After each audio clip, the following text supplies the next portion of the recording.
Sempre più focolai del Covid nelle RSA, manifestazione dei sindacati, ultimo focolaio, 50 positivi a Campobello. La nave quarantena va in banchina per fare benzina e ricaricare altri migranti provenienti da Lampedusa, ma una ventina di tunisini scappano. Al via l'utilizzo del plasma per immune anche in provincia di Agrigento. Tra oggi e domani il picco di questa seconda ondata di contagi. In Sicilia la lotta al Covid diventa politica, domani mozione di censura all'ARS. Il Soroptimis contro la violenza alle donne, colletta alimentare per i poveri, cambia forma, card disponibili nei supermercati, premio modello Pirandello, 31esima edizione del concorso per studenti delle superiori.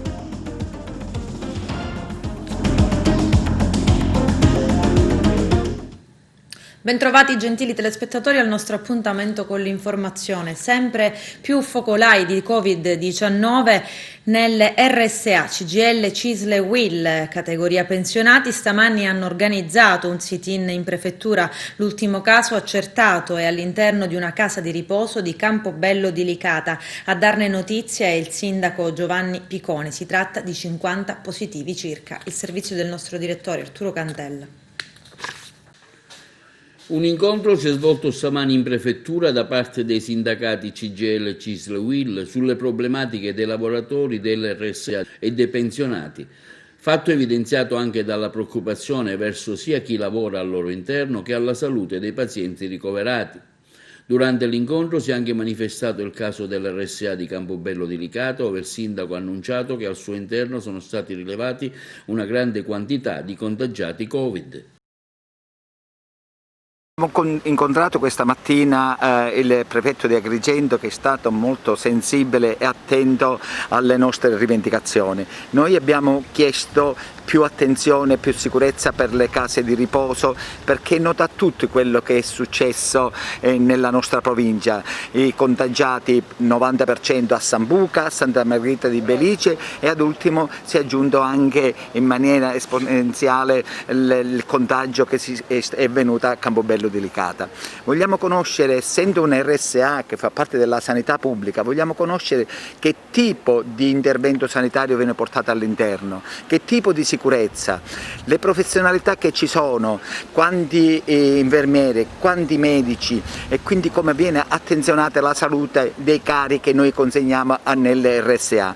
Ma non solo questo, noi chiediamo anche che in questo periodo non chiusura totale nelle RSA e non far vedere ai pensionati i propri cari, ma chiediamo che vengano studiate maniere alternative per mettere in contatto i pensionati, gli anziani ospiti nell'RSA con i propri parenti.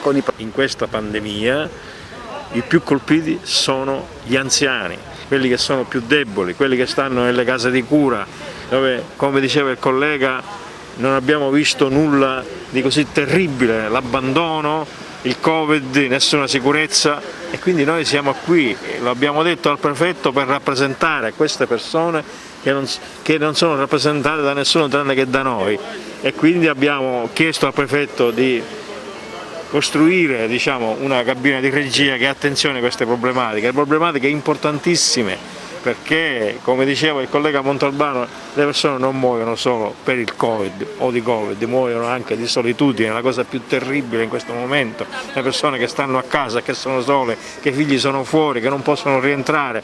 Nessuno si è preso cura di queste persone, e noi è da aprile che diciamo queste cose, cerchiamo di incontrarci con i distretti sanitari, ma risposte non abbiamo avuto tranne che da cani cattivi. La nostra presenza qua, ahimè, viene avvalorata dalla notizia e quindi giustificata anche dalla notizia resa ieri sera dal sindaco di Campobello, dove praticamente ha notiziato di un focolaio che ha interessato una RSA con circa 50 pazienti.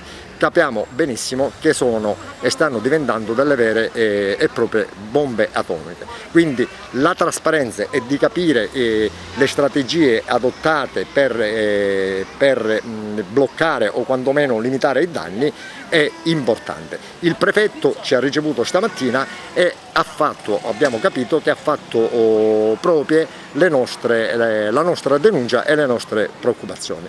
A Porto Empedocle la nave Rhapsody per la quarantena dei migranti attracca al porto per fare il rifornimento di benzina, ma anche per aspettare 34 migranti trasferiti dall'hotspot di Lampedusa, e un altro gruppo di 20 tunisini circa scappa. Eugenio Cairone.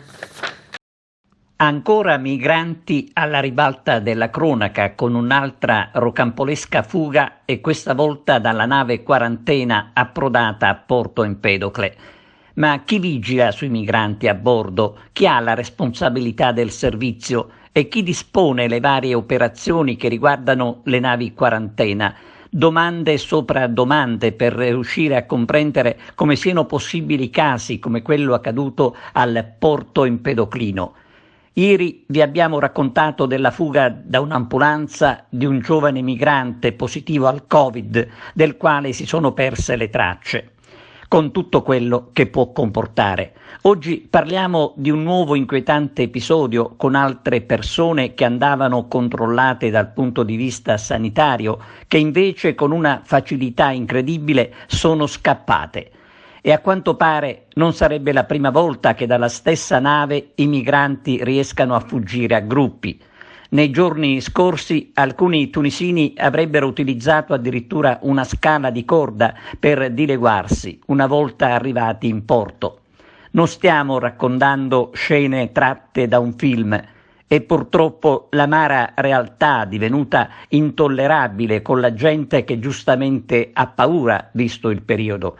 Il tutto mentre ai cittadini si raccomanda di usare la massima prudenza perché il virus circola ancora. Al via all'utilizzo di plasma iperimmune in provincia di Agrigento è stato effettuato su un paziente Covid di 57 anni di Montevago all'ospedale Giovanni Paolo II di Sciacca. Il paziente era ricoverato nel reparto di medicina Covid da alcuni giorni. Le sue condizioni si sono aggravate nel volgere di poche ore, tanto da essere trasferito in terapia intensiva. Il paziente è stato intubato e il direttore del reparto, Franco Petrusa, ha deciso di attivare la terapia del plasma iperimmune. Per l'attivazione della terapia il Comitato Etico Aziendale si è espresso autorizzando la trasfusione del plasma, che è arrivato nella serata di sabato dal centro di raccolta del Policlinico di Palermo. Nel centro raccolta di Sciacca infatti non vi è ancora disponibilità di plasma iperimmune dello stesso gruppo sanguigno, necessario anche se le donazioni sono già attive da qualche giorno. Adesso non rimane che sperare che questo nuovo modo di curare possa dare gli effetti sperati. Questi dati Covid-19 comunicati dall'ASPI, dati di sorveglianza epidemiologica. La situazione sinteticamente vede l'ultimo aggiornamento fatto al 23 novembre 2020, 87 nuovi casi positivi, 21 ricoverati, 40 guariti, 6 deceduti. I soggetti positivi in totale sono 2074, tra cui 858 quelli guariti, 58 i deceduti, 1075 in trattamento domiciliare, 83 i ricoverati. Di questi 56 in ospedale, 18 in strutture low care e 9 in terapia intensiva. Il numero dei tamponi effettuati sale a 36.223, i soggetti ospitalizzati 83, quelli assistiti a domicilio 1.075, i guariti 858, i deceduti a 6. Intanto ad Agrigento si registrano 12 nuovi casi in più, 7 ad Aragona, 5 a Campobello di Licata, 7 a Licata, 5 a Palma di Montechiaro, 2 a Naro, 3 a Racalmuto, 3 a Ribera, 3 a San Biagio Platani e 7 a Sciacca. Il direttore generale dell'ASP, dottor Zappia, ha intanto attivato un servizio online con i cittadini, denominato Dillo al commissario, per segnalare eventuali disfunzioni e criticità. Un filo diretto inoltre con i sindaci della provincia, che personalmente si metteranno in contatto con lui attraverso una linea cellulare dedicata. Dottore Zappia ha inoltre fatto un quadro della situazione relativa alla calamità in corso. Quindi, a parte un dato che è il primo di Agrigento sui malati ordinari, dobbiamo dire che la situazione sembrerebbe in stabile miglioramento. Quindi questa è la cosa importante da tenere, secondo me, sotto controllo. La situazione sanitaria in questo momento non è come lo stress, non è stressata come lo è stata nelle settimane dal 5 al 12 e nei giorni precedenti il 5. È chiaro che la situazione per mare è difficile, io vorrei fare un appello a tutti i cittadini di Agrigento, perché guardando i bollettini e vedendo il numero dei positivi arriviamo, l'ultimo di ieri dicevo 112 positivi, il totale in questo momento che noi abbiamo calcolato come ASP che nella provincia di Agrigento quelli che a noi risultano sono oltre 1000 i positivi, quindi il messaggio che deve passare è che la malattia c'è. È chiaro che c'è una malattia, stanno diminuendo le terapie intensive, si mantengono sostanzialmente stabili i ricoveri in medicina, quindi gli ordinari. È chiaro che la fase di risalita sembra che si sia fermata, ma il messaggio importante è che la malattia c'è e quindi dobbiamo stare attenti, dobbiamo stare distanziati, dobbiamo lavarci le mani, dobbiamo usare la mascherina, tranne in questo momento che sto parlando io non ce l'ho. Abbiamo attivato la mail con le persone che vogliono scrivere dillo al commissario, e poi invece sto attivando direttamente con i sindaci un numero diretto che è il mio numero personale al quale possono chiamare, e già l'hanno fatto e addirittura con alcuni abbiamo chattato. In Sicilia la lotta al Covid diventa politica, il caso sanità approda all'Arsi, in aula domani la mozione di censura nei confronti dell'assessore Ruggero Razza, il servizio di Lello Casesa. Non si placano le polemiche all'interno dell'Assemblea regionale siciliana sulle responsabilità nella gestione del Covid in Sicilia e sul rispetto dei parametri di un decreto di 7 mesi addietro che hanno indotto il governo centrale a stabilire zona arancione il territorio della Sicilia.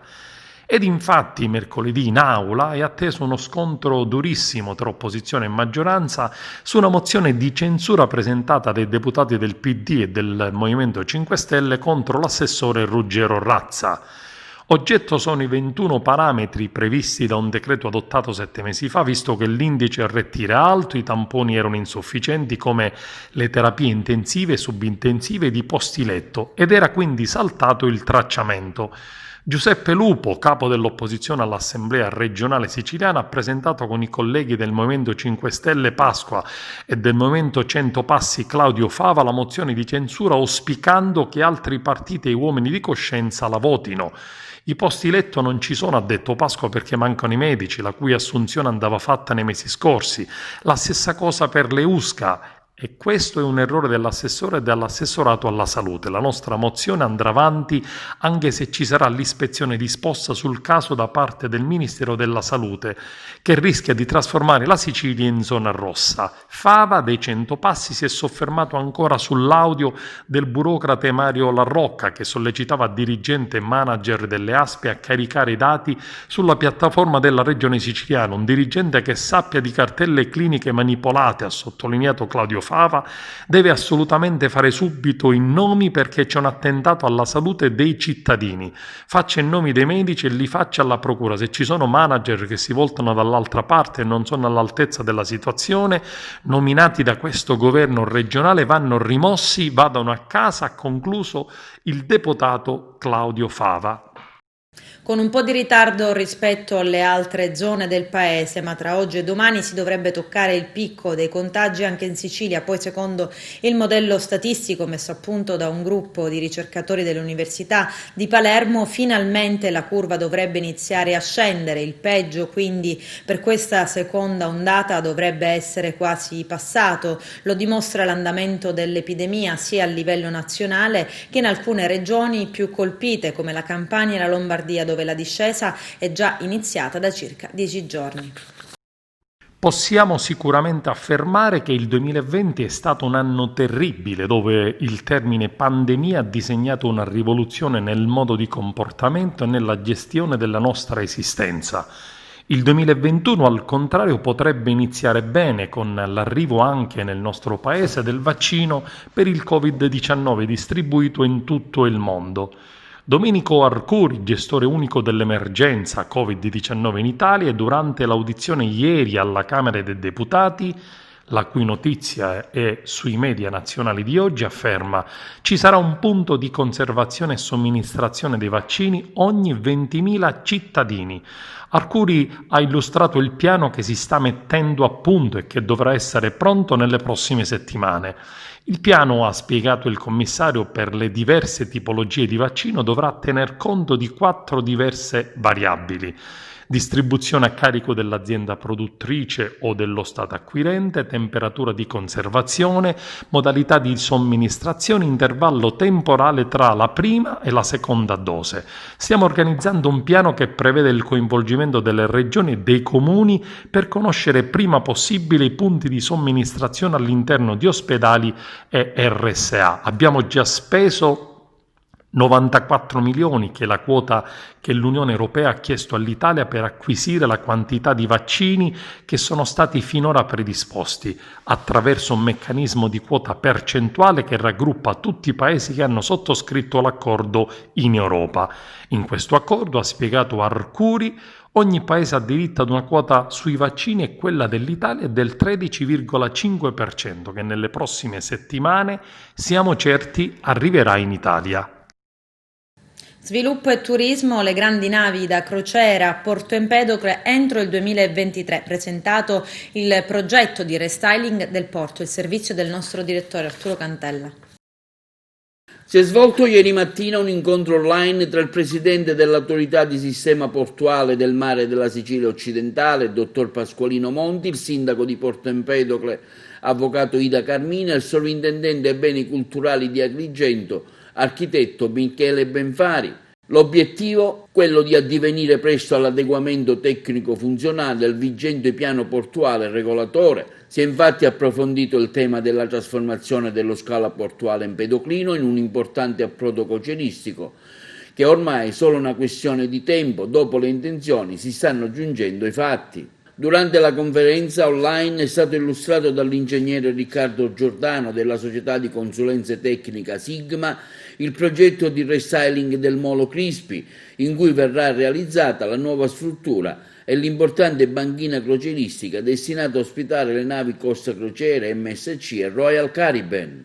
Durante l'incontro si è stati chiari che non ci dovrebbero essere problemi con i canali di finanziamento grazie ad almeno 3 misure previste da diverse linee di azione da cui si potranno attingere i fondi necessari. Si lavora senza sosta sul fronte del dragaggio, la cui prima mossa sarà quella di caratterizzare delle sabbie del fondale. Sarà quella della caratterizzazione delle sabbie del fondale nella zona esterna al Molo Crispi per permettere l'attracco delle grandi navi da crociere previste sino alla lunghezza di 300 metri e sarà necessario raggiungere un fondale di almeno 10 metri. All'incontro è intervenuto l'architetto Michele Benfari nella qualità di sovrintendente, che ha dichiarato: dobbiamo tutelare i beni culturali presenti nell'area. Ha spiegato durante il suo intervento: ma è importante anche mettere in rete il porto con la ferrovia che giunge sino alla Valle dei Templi per meglio poter realizzare un circuito turistico che valorizzi il nostro patrimonio archeologico. Quindi il sindaco Ida Carmina: siamo a un passo della svolta decisiva, a breve inizieranno i lavori che rinnoveranno l'aspetto del nostro porto, partendo dalla nuova stazione marittima, la cui aggiudicazione dei lavori è in corso proprio in questi giorni.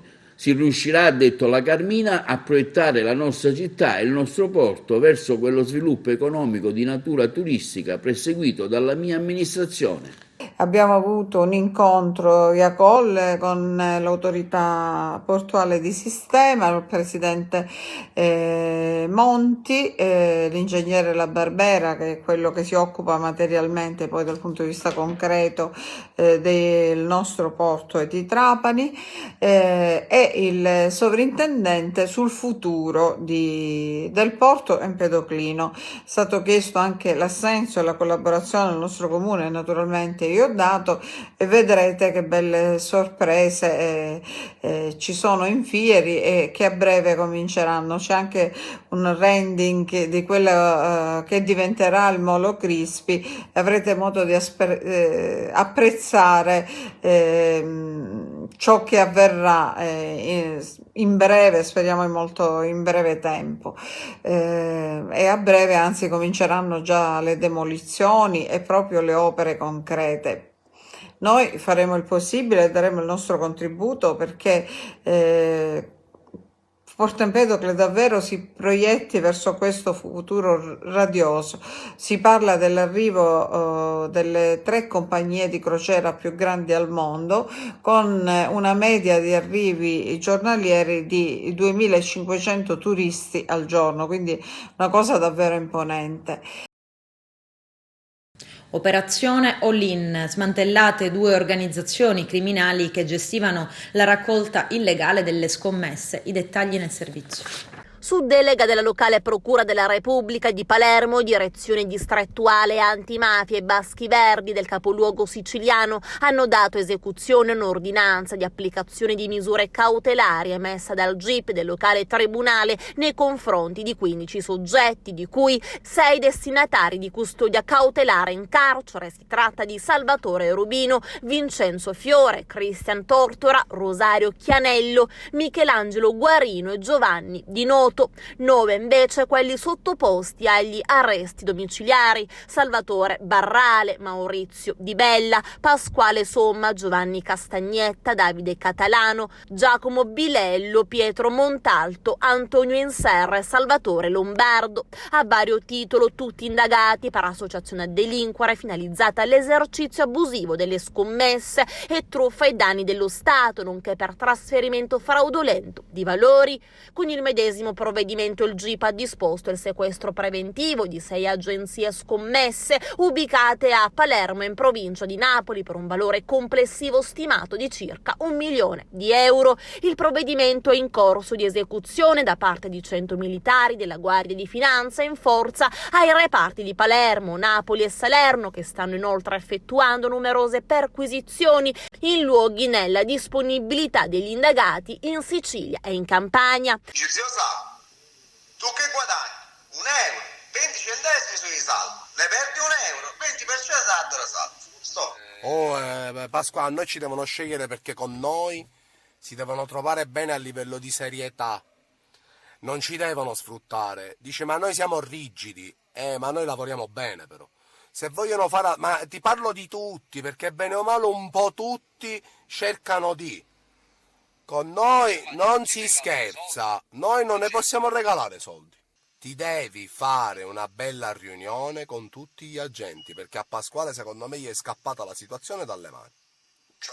Con la chiusura di B365 chiunque si è messo un altro prodotto dentro. Le complesse investigazioni oggetto dell'odierno provvedimento costituiscono la prosecuzione dell'operazione All-in del giugno 2020. In tale contesto investigativo gli specialisti antimafia del GICO hanno sviluppato un secondo filone di indagine che ha permesso di ricostruire una complessa ed articolata rete di persone fisiche e giuridiche che si è occupata della diffusione e della gestione della raccolta legale delle scommesse. È stata in particolare accertata l'operatività criminale di 2 distinte associazioni a delinquere parallele, ma entrambe facenti capo al già citato Salvatore Rubino, promotore delle attività illecite.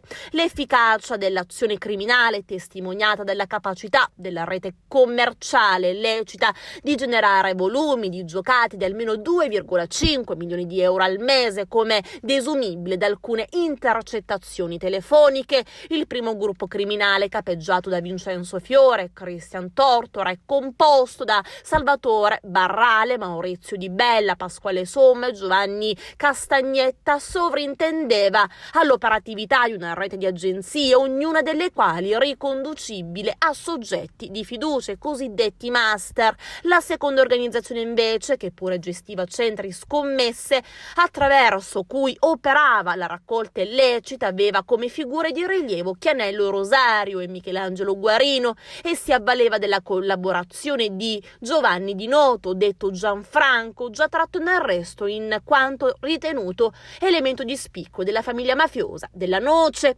Di questo gruppo criminale facevano parte anche Davide Catalano, Giacomo Bilello, Pietro Montalto, Antonio Inserra e Salvatore Lombardo. La raccolta illegale delle scommesse avveniva attraverso lo schermo di agenzie operanti regolarmente in forza mancanza di diritti connessi a concessioni assegnate dall'Agenzia delle Dogane. In sostanza, i gestori di agenzie abilitate alla raccolta lecita di scommesse da banco in accordo con le consorterie criminali indagate alimentavano parallelamente un circuito illecito, accettando scommesse in contanti dai clienti che venivano convogliate su conti gioco intestati a soggetti terzi mediante l'utilizzo di piattaforme straniere illegali. L'organizzazione generava quindi un circuito vorticoso di flussi finanziari privi di qualunque tipo di tracciabilità e sottratti totalmente al totalizzatore nazionale delle dogane e dei monopoli.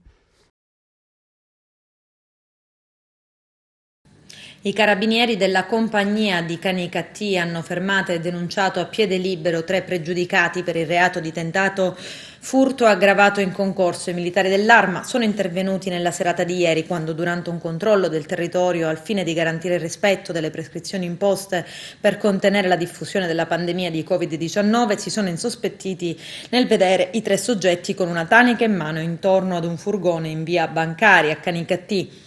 Visi scoperti, 3 malviventi si sono dati alla fuga lungo le vie cittadine, ma i militari della pattuglia, nonostante fossero in inferiorità numerica, rapidamente li hanno raggiunti, bloccati e condotti in caserma. Nei confronti dei 3 pregiudicati responsabili di tentato furto aggravato in concorso è scattata la denuncia in stato di libertà alla Procura della Repubblica di Agrigento. Il ritorno di Totò Cuffaro, cantiere aperto per ricostruire la democrazia cristiana. Vediamo. In Sicilia c'è fame e voglia di democrazia cristiana. È così oppure no? La politica che non è più vicina ai cittadini, il territorio che non si sente più rappresentato dalla politica, anche perché non contribuisce a scegliere i propri rappresentanti, perché adesso li scelgono i partiti e non più gli elettori col loro voto, sta portando a una disaffezione dal voto, per cui ormai siamo ad oltre il 50% di astensionismo.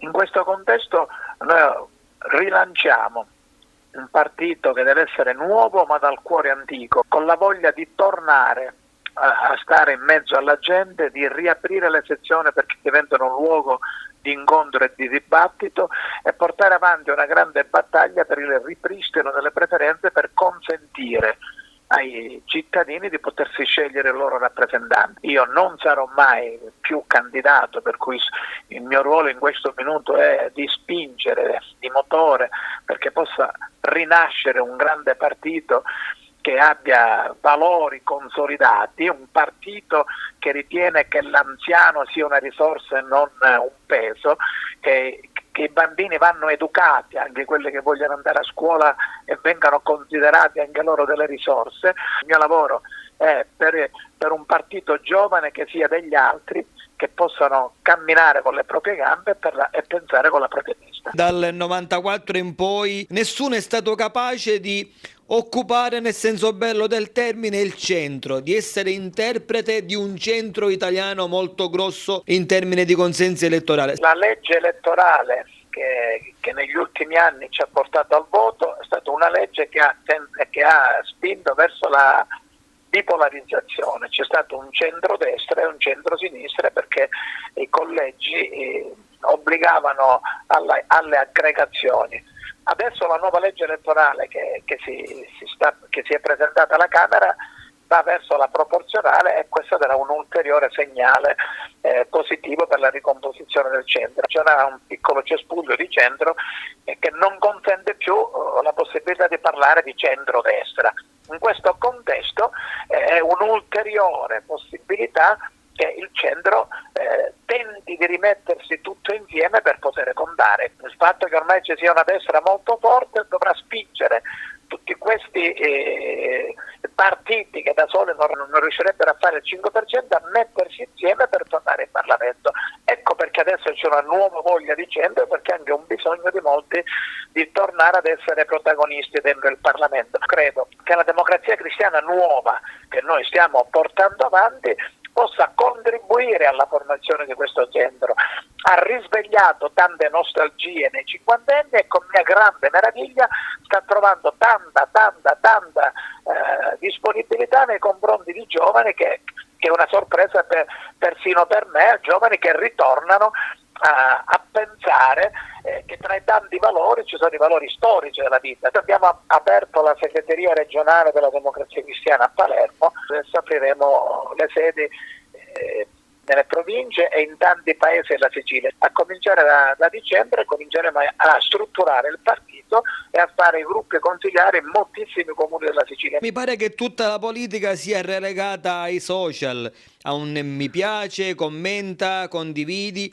e poi il rapporto gomito a gomito, occhio nell'occhio con l'elettore non c'è più. Si è perso anche il gusto di sentirsi partecipe. Vuole fare esattamente questo, vuole tornare ad essere protagonista, non soltanto nelle televisioni, nei social, ma vuole tornare ad essere protagonista in mezzo alla gente. L'elettore che si avvicina all'eletto è l'eletto che ha voglia di dialogare con l'elettore per capire cosa ne pensa. Il corso di formazione politica che abbiamo già pronto, ci sono oltre 250 ragazzi pronti e cominceranno a fare qualche lezione online, ma per essere pronti appena le condizioni della presenza del Covid ce lo consentiranno, a mettere insieme questi ragazzi che comincino a socializzare, che poi andranno nel territorio a raccogliere le istanze. Buon lavoro, ci vediamo nel vostro studio per poter riflettere e ragionare meglio.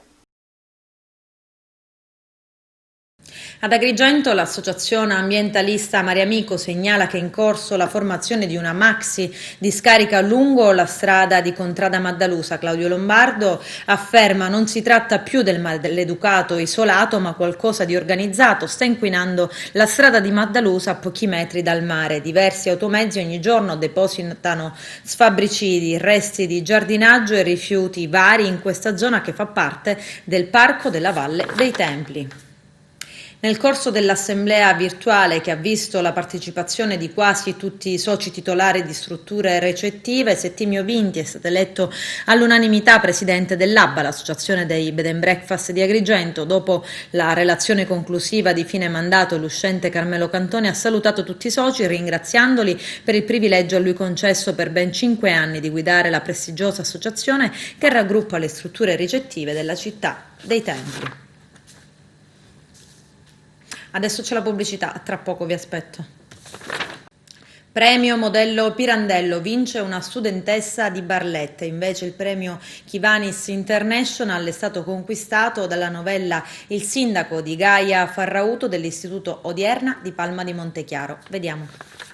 Si è svolta in modalità a distanza la premiazione della 31esima edizione del concorso letterario Modello Pirandello, organizzata dal Kivanis Club di Agrigento in collaborazione con il Parco Letterario Luigi Pirandello e il Pirandello Sable Festival.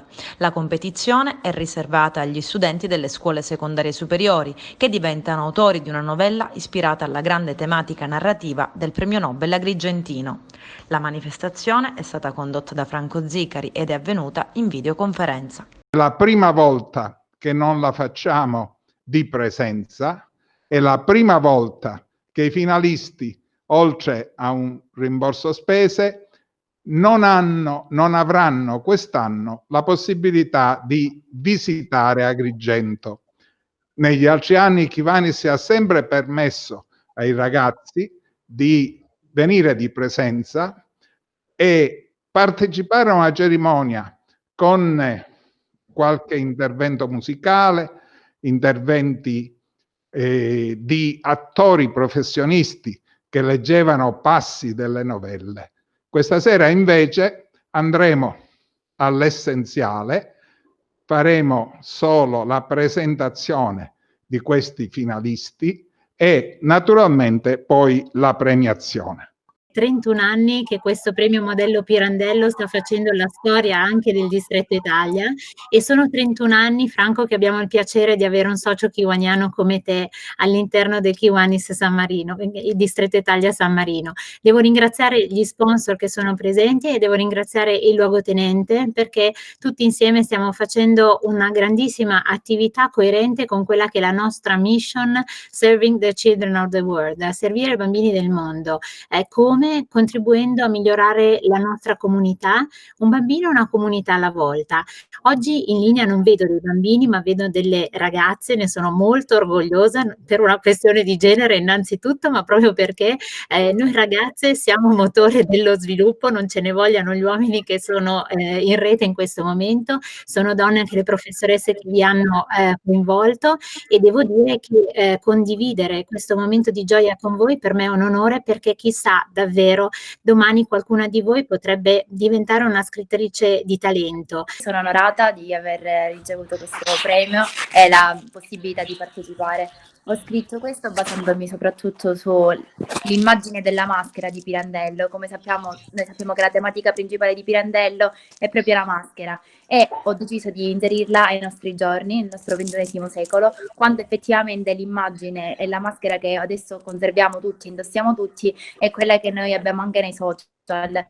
Cioè, i social sono la maschera di questo nostro mondo, di questa nostra società, e quindi ho deciso di porre in esempio questo, parlando quindi di questo sindaco, che è, diciamo, il personaggio principale ovviamente della mia novella, e che attraverso comunque le sue illusioni, attraverso questa sua realtà, che lui comunque è, diciamo, ingannatrice, lo inganna, alla fine si scopre essere tutt'altra persona da quella che lui in realtà voleva dimostrare, da quella che era nei social effettivamente. E il mio personaggio è un personaggio piuttosto particolare, appunto come preannuncia il titolo, è un personaggio caratterizzato da questa personalità chimerica, proprio perché è dilaniato da questa dicotomia dell'essere e dell'apparire, un po' quello che Pirandello definisce la corda civile e la corda pazza. Quindi all'interno della novella ho cercato appunto di riproporre questo tema, prima di tutto della maschera, della crisi dell'identità dell'io, e quindi quest'uomo che in un momento, in un solo istante, cerca nel pieno del suo flusso di coscienza di far emergere quella che è la sua corda pazza, la corda saggia, e questo frammento di diversità che lo caratterizza, e lasciare andare quella corda civile che finalmente si spezza. Grande impegno per il Sor Optimist Club di Agrigento sul fronte della celebrazione della giornata mondiale contro la violenza sulle donne, in programma domani. Il servizio di Margherita Trupiano. Luoghi simbolo della città illuminati di luci colore arancione, videoconferenze, banner e locandine, nel silenzio e nell'impossibilità di realizzare le consuete manifestazioni di coinvolgimento sociale saranno monumenti, alberi e luoghi a dire no alla violenza sulle donne. Orange the World è l'iniziativa voluta dal Sor Optimist di Agrigento che, aderendo alle linee guida nazionali, da domani e per 16 giorni condurrà una serie di iniziative per celebrare il 25 novembre e parlare a studenti e società, e lo farà fino al 10 di dicembre, giornata internazionale dei diritti umani. Sono giorni difficili, come afferma la presidente Olga Milano, in cui il Sor Optimist ha voluto che la tematica avesse l'attenzione che merita in un momento in cui tante donne sono costrette a convivere con partner violenti e con le attuali necessarie restrizioni della libertà determinate dall'emergenza sono impossibilitate a poter comunicare maltrattamenti e vessazioni. E dunque, luci arancione illumineranno, con la collaborazione delle competenti amministrazioni di riferimento, il monumento ai caduti di Villa Bonfiglio e Porta di Ponte, l'Ulivo Patriarca ai piedi del Tempio di Giunone, il busto di Empedocle, il liceo classico, la caserma a Biagio Pistone, nell'ambito di un progetto nazionale che per la prima volta illuminerà tutte le 170 caserme d'Italia e che contiene tra l'altro al suo interno la stanza per sé realizzata dal Sor Optimist nel 2017. Ci sarà anche una grande vela pubblicitaria all'interno del Palazzo Municipale di Agrigento, un banner sul tema all'ASP e locandine sparse ovunque sia stato possibile apporle. Poi massimo coinvolgimento degli studenti con videoconferenze sul tema contro la violenza di genere, promuoviamo empowerment, diritti e pari opportunità, che vedrà partecipare in distinte giornate alcune classi dell'IPA Fermi, degli istituti tecnico Sciascia di Agrigento, Medie Pirandello e Garibaldi, Classico Empedocle. Le protagoniste della comunicazione saranno Ester Rizzo, Florinda Saieva e l'assessore comunale Roberta Lala. Il 28 novembre la colletta alimentare si farà. Le restrizioni non limitano il bisogno di milioni di famiglie, anzi lo rendono ancora più urgente. Per questo la colletta alimentare cambia forma per garantire la raccolta nella massima sicurezza. Si potrà donare la spesa ai poveri fino all'8 dicembre. Scopriamo come nel servizio. Ci stiamo abituando a sentirci vicini in modo diverso. Ma se cambiano i gesti non cambia la sostanza, perché abbiamo ancora voglia di amare, sorridere e donare. Per la sicurezza di tutti cambia anche la colletta alimentare. Colletta alimentare, la spesa per i più poveri, quest'anno si fa con le card. Cambia la forma, non la sostanza, della 24esima giornata nazionale della colletta alimentare. Quest'anno fino all'8 dicembre saranno disponibili nelle casse dei supermercati italiani delle gift card da 2, 5 e 10 euro. Al termine della colletta il valore complessivo di tutte le card sarà convertito in prodotti alimentari non deperibili come pelati, legumi, alimenti per l'infanzia, olio, pesce e carne in scatola e altri prodotti utili. Tutto sarà consegnato alle sedi regionali del Banco Alimentare e distribuito con le consuete modalità alle circa 8.000 strutture caritative convenzionate. Le card prendono quindi il posto degli scatoloni e diventano i nuovi contenitori della spesa, una spesa che quest'anno non può essere donata fisicamente per ragioni di sicurezza sanitaria. Per le stesse evidenti ragioni di sicurezza non ci potranno essere nei supermercati i consueti gruppi di volontari. E stasera alle 20:50 nuova puntata della trasmissione Il Caffè degli Artisti, in onda su Televisione Agrigento, uno spazio di intrattenimento che focalizza l'attenzione su musica, spettacolo e attualità. Verrà replicato poi domani, mercoledì 25 alle ore 15:50. Con questo è tutto, termina qui l'edizione del telegiornale. Grazie per la gentile attenzione e per essere stati con noi. A presto.